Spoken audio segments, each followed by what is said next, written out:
इस वीडियो में हम कंप्लीट करेंगे IITI सेकेंड ईयर के इलेक्ट्रिशियन ट्रेड थ्योरी के मोस्ट इम्पोर्टेंट MCQs, जो कि चैप्टर 2 से हैं, जिसका नाम है DC जनरेटर। तो स्टार्ट करते हैं, जिसमें पहला क्वेश्चन पूछा गया है कि DC जनरेटर में एक्स के रूप में जो एक्स इमेज को डिनोट कर रही है उसका नाम क्या है। तो उसका नाम है कंप्यूटेटर रेजर। उसके बाद नेक्स्ट क्वेश्चन है जिसमें पूछ रहा है DC जनरेटर का नाम क्या है। जो डायग्राम के अकॉर्डिंग आपको पहचानना है कि इसमें ये कौन सा DC जनरेटर है। तो ये है आपका डिफरेंशियल लॉन्ग शंट कंपाउंड। उसके बाद है आपका क्वेश्चन नंबर 3 जिसमें पूछ रहा है DC जनरेटर में प्रेरित EMF की दिशा ज्ञात करने के लिए किस नियम का उपयोग किया जाता है। तो इसमें फ्लेमिंग के दाहिने हाथ का उपयोग किया जाता है। दाहिने हाथ का जो नियम लॉ है वो यूज होता है। ये काम का नहीं है, ये भी नहीं। उसके बाद what is the name of the park make x, मतलब एक्स के द्वारा दिखाया गया है इसका नाम बताना आपका। तो ये है pole shoe. What is the name of DC generator, इसमें आपको DC जनरेटर पहचानना है कौन सा DC जनरेटर है। तो आपको इसमें अलग से उत्तेजित जनरेटर, जिसे हिंदी में कहते हैं स्पैरेटली एक्साइटेड जनरेटर। अगला क्वेश्चन है पूछ रहा है जनरेटर द्वारा किस ऊर्जा को विद्युत ऊर्जा में परिवर्तित किया जाता है।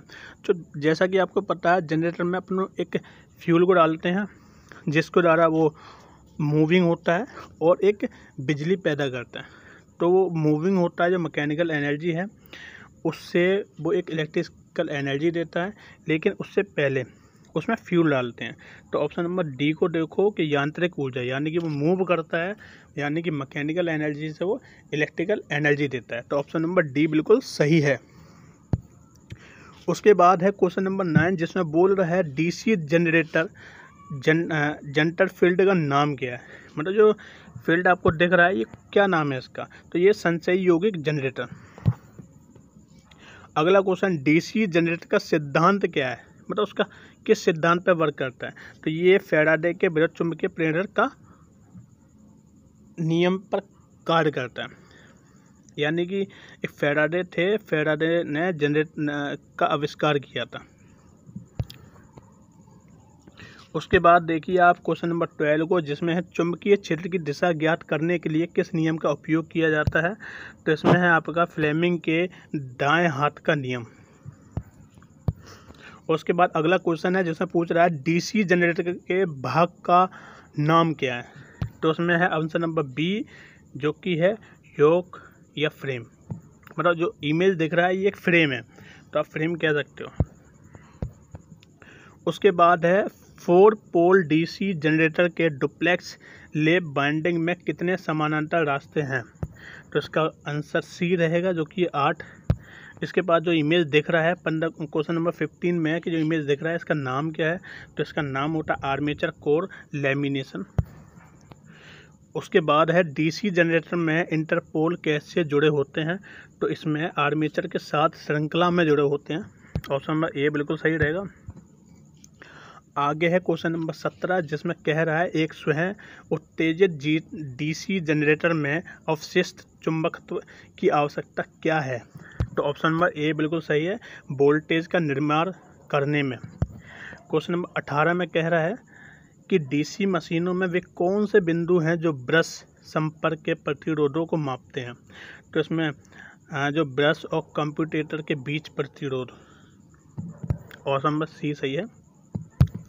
उसके बाद है आपका क्वेश्चन नंबर ये वाला देखिए, क्वेश्चन नंबर 20 जिसमें कह रहा है यदि शंट फील्ड को आर्मेचर के समानांतर जोड़ा जाता है तो यौगिक जनरेटर का नाम क्या है। तो इसमें ऑप्शन नंबर डी बिल्कुल सही रहेगा, लघु शंट यौगिक। क्वेश्चन नंबर 21 में, क्योंकि इसमें पूछा है why the armature core for the DC generator laminated, क्यों एक DC जनरेटर के आर्मेचर को कोर पलटी है। तो इसका डी बिल्कुल सही है, भंवर धारा हानि को कम करने हेतु। उसके बाद क्वेश्चन नंबर 22 में कह रहा है DC जनरेटर का आर्मेचर प्रतिरोध बहुत कम क्यों, क्योंकि आर्मेचर वोल्टेज ड्रॉप को कम करे। यानी कि question number B, option number B बिल्कुल सही है। उसके बाद है क्वेश्चन नंबर 23, उसमें बोल रहा है डीसी जनरेटर को घड़ी की दिशा में ही क्यों चलना चाहिए। तो ऑप्शन नंबर बी, अवशिष्ट चुंबकत्व की रक्षा करें। घुमावदार क्षतिपूर्ति क्यों प्रदान की जाती है। ऑप्शन नंबर सी देखिए, आर्मेचर प्रतिक्रिया प्रभाव को बेअसर करें। उसके बाद क्वेश्चन नंबर 25 देखिए, डीसी जनरेटर के वोल्टेज का निर्माण करने में विफल होने का कारण है। तो इसमें फील्ड प्रतिरोध क्रांतिक प्रतिरोध के ऊपर होने के कारण। क्वेश्चन नंबर 26 जिसमें कह रहा है जनरेटर का नाम क्या है यदि उसका क्षेत्र आर्मेचर के समानांतर जड़ा हुआ हो। तो इसका ऑप्शन नंबर ए सही रहेगा, शंट जनरेटर, जिसमें आर्मेचर के समानांतर जुड़ा होता है। उसके बाद है क्वेश्चन नंबर 27 जिसमें कह रहा है डीसी जनरेटर में पोल शू का उद्देश्य क्या है। तो ऑप्शन नंबर डी बिल्कुल सही है, एयर गैप में समान रूप से फ्लक्स को फैलता है। क्वेश्चन नंबर 28 डीसी जनरेटर में स्लिप्ड रिंग क्या कार्य करती है। तो इसके अंदर धारा को एक दिशा से एकत्र करता है। क्वेश्चन नंबर 29 में कह रहा है जनरेटर में ब्रश बनाने के लिए किस सामग्री का उपयोग किया जाता है। तो ऑप्शन नंबर बी देखिए, कार्बन और ग्रेफाइट का उपयोग किया जाता है, ये आपको याद होना चाहिए। उसके बाद क्वेश्चन नंबर 30 जिसमें कह रहा है क्योंकि डीसी जनरेटर अपने अवशिष्ट चुंबकत्व को खो देते हैं, क्योंकि वह रोटेशन की दिशा अक्सर बदलना चाहते हैं। उसके बाद है क्वेश्चन नंबर 31, एक जनरेटर में योक और ध्रुव के माध्यम से चुंबकीय सर्किट कैसे पूरा होता है। उसके अंदर आर्मेचर कोर के द्वारा सर्किट पूरा होता है। ऑप्शन नंबर बी सही है। उसके बाद है क्वेश्चन नंबर 32 जिसमें कह रहा है डीसी शंट जनरेटर में लोड बढ़ने पर टर्मिनल वोल्टेज कम क्यों हो जाता है, क्योंकि आर्मेचर प्रतिक्रिया प्रभाव के कारण। अगला क्वेश्चन है 33, लंबी दूरी वितरित लाइनों के किस प्रकार के डीसी जनरेटर का प्रयोग किया जाता है। संचयी यौगिक जनरेटर का आपको लॉन्ग डिस्टेंस इलेक्ट्रिसिटी को सप्लाई करना है तो आपको उस जगह पर संचयी यौगिक जनरेटर का उपयोग किया जाएगा। आगे है क्वेश्चन नंबर 34 जिसमें बोल रहा है जनरेटर में इंसुलेशन प्रतिरोध को बेहतर बनाने के लिए किस विधि का उपयोग किया जाता है। उसके अंदर रख रखाव के दौरान मशीन में गर्म हवा देना। क्वेश्चन नंबर 35 जिसमें कह रहा है अवशिष्ट चुंबकत्व के अभाव में किस प्रकार का डीसी जनरेटर काम करता है। तो ऑप्शन नंबर डी, अलग से उत्तेजित जनरेटर। क्वेश्चन नंबर 36 जिसमें आर्क वेल्डिंग के लिए किस प्रकार के डीसी जनरेटर का उपयोग किया जाता है। तो ऑप्शन नंबर सी बिल्कुल सही है, विभेदक यौगिक जनरेटर। अगला क्वेश्चन है क्वेश्चन नंबर 37 जिसमें कह रहा है डीसी जनरेटर में तरंग वाइंडिंग की विशेषता क्या है। तो ऑप्शन सी बिल्कुल सही है, कम धारा उच्च वोल्टेज। अगला क्वेश्चन है जिसमें कह रहा है डीसी जनरेटर में कम्यूटेटर संयोजन में प्रयुक्त प्रतिरोध तार का उद्देश्य क्या है। तो इसके अंदर जो इमेज दिख रहा है इसमें आपको बताया जा रहा है धारा दिशा का आसानी से पलटना। अगला क्वेश्चन है 39 जिसमें कहेगा डीसी जनरेटर में ठोस पोल शू का उपयोग क्यों किया जाता है, क्योंकि चुंबकीय पथ के रिलक्टेंस को कम करने के लिए।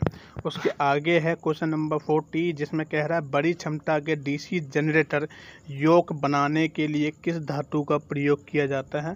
तो इसमें है ऑप्शन नंबर डी जो है रोल्ड स्टील। अगला क्वेश्चन है 41 जिसमें है डीसी जनरेटर में स्लीप रिंग का क्या कार्य है, जिसके अंदर ऑप्शन बिल्कुल सही है, इसका बी है, एक दिशा में आउटपुट बनाता है।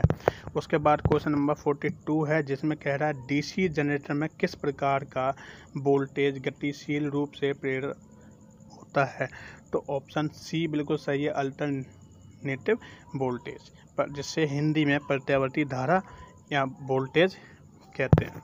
अगला है what is the purpose of the slot mark x, मतलब जो एक्स दिख रहा है ये मार्क किस चीज़ का है। तो इसमें बता रहा है ये कुंजी तरीका ठीक करने के लिए मार्क है। अगला क्वेश्चन है आपका क्वेश्चन नंबर 44, जिसमें पूछ रहा है डीसी जनरेटर में फील्ड कॉइल का उद्देश्य क्या है। तो इसका ऑप्शन सी बिल्कुल सही है, कुंडली फ्लक्स का निर्माण करने के लिए ध्रुवों को चुंबकित करना। अगला क्वेश्चन है आपका 45, जिसमें कह रहा है बड़े डीसी जनरेटर मशीन के पोल कोर बनाने के लिए किस धातु का उपयोग किया जाता है। यानी कि जो बड़े बड़े डीसी जनरेटर बनते हैं उनके मशीनों के पोल के कोर बनाने के लिए किस धातु का प्रयोग किया जाता है। तो इसमें ढलवा इस्पात का उपयोग किया जाता है। अब आपको मैं बता दूं, रॉट आयरन, कास्ट आयरन और स्टील में अंतर क्या होता है। तो रॉट आयरन होता है जो कम्प्लीटली प्योर होता है, उसका कास्ट आयरन होता है उसमें 2% से ज़्यादा कार्बन होता है, और वह लोहा जिसके अंदर 2% से कम कार्बन होता है वो स्टील की श्रेणी में आते हैं। अब स्टील भी आपके 5 टाइप के होते हैं, तो इसे पढ़ेंगे आगे, लेकिन आप इतना समझ लीजिए कास्ट, स्टील। उसके बाद अगला क्वेश्चन है आपका 46, क्यों पोल कोर स्टापिंग डीसी जनरेटर में पटलित करते हैं, क्योंकि भंवर धारा हानि को कम कर सकें। अगला क्वेश्चन है क्वेश्चन नंबर 47, इसमें कह रहा है इलेक्ट्रोप्लेटिंग प्रक्रिया के लिए किस प्रकार के डीसी जनरेटर का उपयोग किया जाता है। तो इसमें शंट जनरेटर का उपयोग किया जाता है। नेक्स्ट क्वेश्चन है डीसी जनरेटर में कंपनसेटिंग वाइंडिंग का उद्देश्य क्या है। ऑप्शन नंबर सी बिल्कुल सही है, चुंबकीकरण प्रभाव को बेअसर कर देता है। अगला है यदि शंट फील्ड प्रतिरोध मान से ऊपर है तो क्या प्रभाव पड़ता है। तो एक डीसी जनरेटर में ऑप्शन सी बिल्कुल सही है, जनरेटर वोल्टेज बनाने में विफल रहता है। यानी कि यदि शंट फील्ड प्रतिरोध क्रांतिक प्रतिरोध मान से ऊपर हो तो क्या प्रभाव पड़ता है, वो जनरेटर वोल्टेज बनाने में विफल रहता है, वोल्टेज ही नहीं बना पाता। अगला है डीसी जनरेटर में आर्मेचर प्रतिक्रिया का क्या प्रभाव है। ऑप्शन नंबर बी बिल्कुल सही है, आउटपुट वोल्टेज कम हो जाता है। अगला है क्वेश्चन नंबर 51, जिसमें पूछा गया है आपसे, एक क्वेश्चन दिया है, इसे किसी फॉर्मूले की मदद से आपको सॉल्व करना है, और सॉल्व करके जो आपका आंसर रहेगा ऑप्शन नंबर सी 357 वोल्टेज वो रहेगा। लेकिन आई थिंक कि ये क्वेश्चन आपसे नहीं पूछा जाएगा, इतना बड़ा क्वेश्चन, मतलब ये क्वेश्चन आपसे नहीं पूछा जाएगा।